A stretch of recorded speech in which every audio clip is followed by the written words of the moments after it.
FIR అంటే first information report. ఇది ఒక వ్యక్తి నేరం గురించి పోలీసులకు అందించే మొదటి సమాచారం. ఎఫ్ఐఆర్ అనేది ఒక ముఖ్యమైన చట్టపరమైన పత్రం.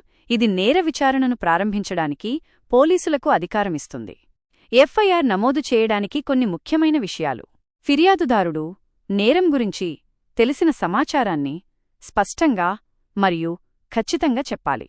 ఫిర్యాదుదారుడు తన పేరు, చిరునామా మరియు ఇతర వివరాలను అందించాలి.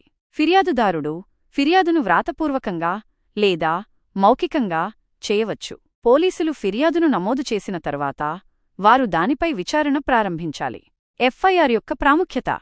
ఎఫ్ఐఆర్ అనేది నేరం గురించి పోలీసులకు అందించే మొదటి సమాచారం. ఇది నేర విచారణను ప్రారంభించడానికి పోలీసులకు అధికారమిస్తుంది. ఇది బాధితులకు న్యాయం పొందడానికి సహాయపడుతుంది. ఈ ఎఫ్ఐఆర్ నమోదు చేయడానికి గల కారణాలు. నేరం జరిగినప్పుడు, నేరం గురించి సమాచారం తెలిసినప్పుడు, బాధితులకు న్యాయం చేయాలనుకున్నప్పుడు. ఈ ఎఫ్ఐఆర్ నమోదు చేయడానికి గల విధానం. దగ్గరలోని పోలీస్ స్టేషన్కు వెళ్ళండి. నేరం గురించి పోలీసులకు చెప్పండి. మీ పేరు, చిరునామా మరియు ఇతర వివరాలను అందించండి. ఫిర్యాదును వ్రాతపూర్వకంగా లేదా మౌఖికంగా చేయండి.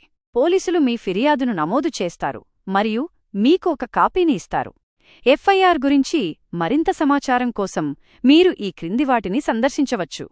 am.youtube.com యొక్క లింక్